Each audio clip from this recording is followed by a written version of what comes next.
Hello everyone, how are we doing today? So today we're going to talk about our friend heart. We spoke about our mind, we spoke about what we put in our mouth, and now how we can take care of the heart. So the heart is connected to our brain. Did you know that actually the magnetic field that is produced by the heart is 60 to 100 times stronger than the one from the brain, and your heart sends more information to your brain than the brain to your heart. So take care of your little heart. Work so hard all the time without even you thinking about it. So heart, physiologically, if you follow the same line for the diet, remember 80% of the time you have a clean, good diet, 20% you enjoy it, you'll be fine. A little bit of exercise, yes, your heart likes that. And remember, it doesn't have to be strenuous, but 3 to 4 times a week, 20 minutes, walking, swimming, dancing, whatever. Resting, sleeping, taking breaks. Emotional balance, yes. When that one loses it, it affects that one. I'm sure you can remember a situation when something happened, a news or something, you became very sad, very shocked, very angry, and you felt your heart pumping like crazy. Emotional had an effect there, right? Yes. So you know that it's true.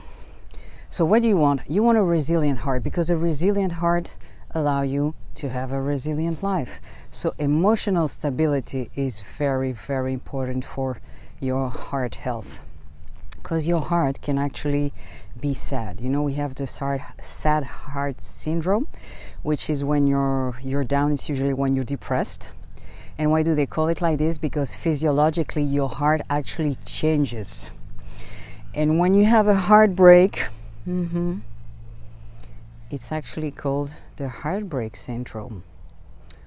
Or in Japanese, it's called takotsubo, which is squid catcher. Why? Because your heart change. I think it's the left ventricle that grows bigger, and your coronary arteries tends to go into spasm, and your heart is not working as it should be. So it does really exist. You know what I mean? You have a physical heartbreak. Not that it breaks, but you have a physical reaction to an emotion. So important to take care of your emotional well-being. And then when we speak about the other part of the heart of the passion, do you feel your passion? Do you feel like your life has a purpose? Because you know, heart and spirits are very much connected. So do you feel like your life has a purpose? If you don't, look for one. It's important. A purpose, something that feeds you. Also, passion. What are your passion? Do you follow your passion from time to time? And remember, it's not about, I'm fed up, so I have to leave everything to live my passion. It's not all or nothing. And if you're like, well, I don't really know what my passions are, think about 3 things that are within your essence since you were a kid. What do I mean by that?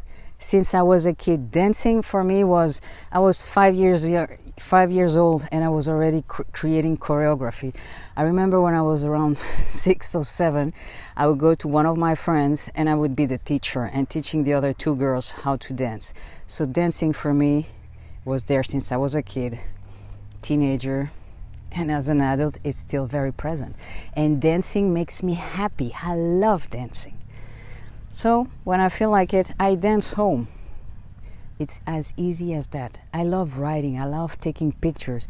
I do all these things. It doesn't mean that I'm a writer I'm trying to write a book and becoming a professional writer or professional photographer.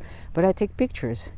And thanks to the social media, I can share them. That's also very nice. So you see, what are your passions? What are the little things that make you click? Try them. That's going to feed you. That's going to feed your heart. That's going to feed your passion. That's going to feed your spirit. That's going to feed the whole thing. Because by now I do imagine that you realize that this is one entity.